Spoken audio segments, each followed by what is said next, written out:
La Staatsräson allemande, la fameuse raison d'État. Une formule magique, presque incantatoire, que l'on brandit comme un crucifix face au diable de la critique. Depuis des décennies, elle justifie un soutien inconditionnel, quasi religieux, à l'État d'Israël. La justification officielle, une expiation éternelle pour le péché originel du XXe siècle, la Shoah. Une responsabilité historique, nous dit-on, gravée dans le marbre de la conscience germanique. Et pendant que Berlin psalmodie ses mantras de repentance, Gaza est méthodiquement transformé en un parking à ciel ouvert sous un déluge de bombes payé en partie par le contribuable européen. On nous parle du miracle de la réconciliation, pendant que la Cour pénale internationale prépare des mandats d'arrêt. C'est une dissonance cognitive spectaculaire, une performance d'une absurdité si grandiose qu'elle en deviendrait presque artistique.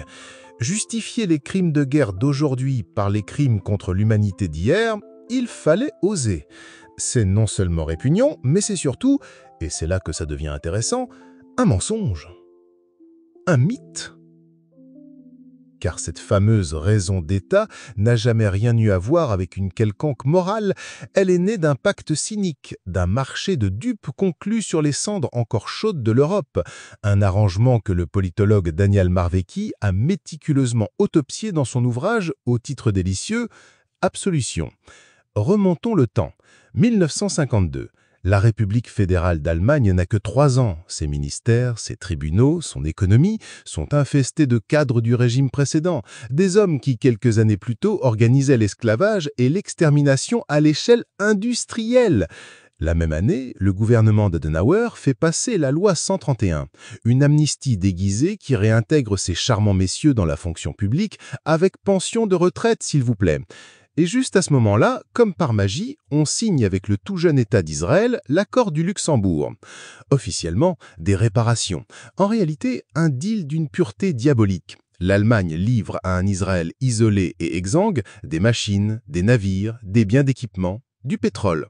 De quoi bâtir une économie et une armée, le kit de démarrage pour nation forteresse. En échange de quoi? Eh bien, en échange du silence, en échange d'une absolution internationale à bon prix. L'État juif, en acceptant l'argent de la Nouvelle-Allemagne, la rendait fréquentable. Elle lui fournissait un certificat de dénazification express, pendant que le chef de la chancellerie, un certain Hans Globke, co-auteur des lois raciales de Nuremberg, tirait les filets du pouvoir à Bonn. Réparation et réintégration, l'un rendait l'autre possible. C'était un programme de blanchiment, un programme de réhabilitation et d'amnésie nationale germanique. Appelons-le le Prang. Les architectes de cette entente ne se cachaient même pas de leur antisémitisme résiduel. Ludwig Erhard, futur chancelier, parlait de réconcilier les Juifs du monde avec le passé de l'Allemagne. L'ambassadeur à Tel Aviv justifiait les relations diplomatiques par l'influence décisive de la juiverie mondiale. On croyait encore, après Auschwitz, au complot mondial. C'est grotesque. Et puis, il y a eu l'affaire Eichmann, 1961. Le Mossad kidnappe en Argentine le comptable méticuleux de l'Apocalypse. À Bonn, c'est la panique. Sueur froide. Et si Eichmann parlait? S'il donnait des noms? S'il mentionnait ses anciens collègues, comme Globke, confortablement installé au sommet de l'État? Le BND, les services secrets allemands, truffés d'anciens de la SS, envoie des observateurs à Jérusalem. On fait pression. On suspend des livraisons d'armes promises. On attend. Eichmann, en Nazi loyal jusqu'au bout, se tait. Il joue sa partition sur la banalité du mal. Il est exécuté en 1962. 2 mois plus tard, comme par hasard, l'Allemagne approuve une livraison d'armes massive à Israël. Hélicoptères, avions, patrouilleurs. Le silence a un prix. Car la coopération militaire fut le véritable cœur du réacteur. C'est l'Allemagne, bien avant les États-Unis, qui a fait d'Israël une puissance régionale. L'homme clé, Franz Josef Strauss, l'ogre bavarois, un anticommuniste viscéral qui voyait en Israël le parfait bastion de l'Occident contre le nationalisme arabe et l'influence soviétique. Il se fichait de la Shoah. Ce qui l'intéressait, c'était la géopolitique. La réalpolitik dans sa nudité la plus crue. Et cette coopération est allée très, très loin.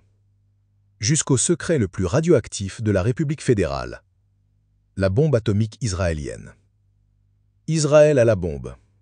C'est un secret de polichinelle. Mais qui l'a financé? Marveki met en lumière un paiement secret allemand de 2 milliards de Deutschmarks en 1961. Officiellement pour une usine de textile à Dimona. Une usine de textile? Au milieu du désert? Bien sûr. Et les sous-marins Dolphin, capables de lancer des frappes nucléaires livrés et largement financés par l'Allemagne des décennies plus tard. Des simples bateaux de plaisance sans doute. Strauss, qui rêvait d'une bombe allemande, a peut-être trouvé là une solution par procuration. Alors, la prochaine fois que vous entendrez un politicien allemand parler de responsabilité historique pour justifier la livraison de munitions qui pulvérisent des camps de réfugiés, souvenez-vous de cette histoire. Ce n'est pas une histoire de morale, mais de pouvoir.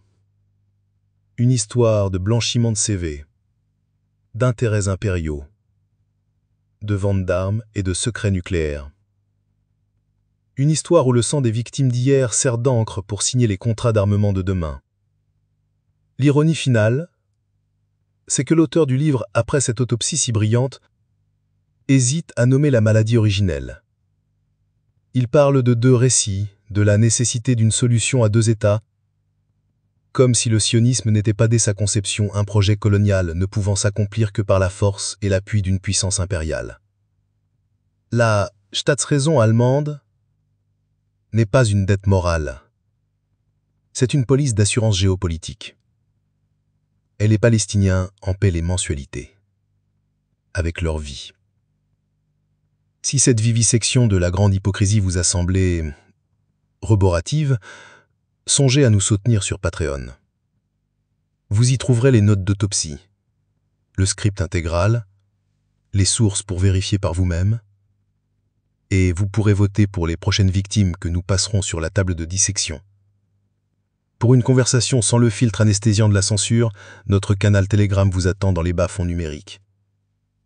Et puis, allez-y. Cliquez sur le pouce bleu.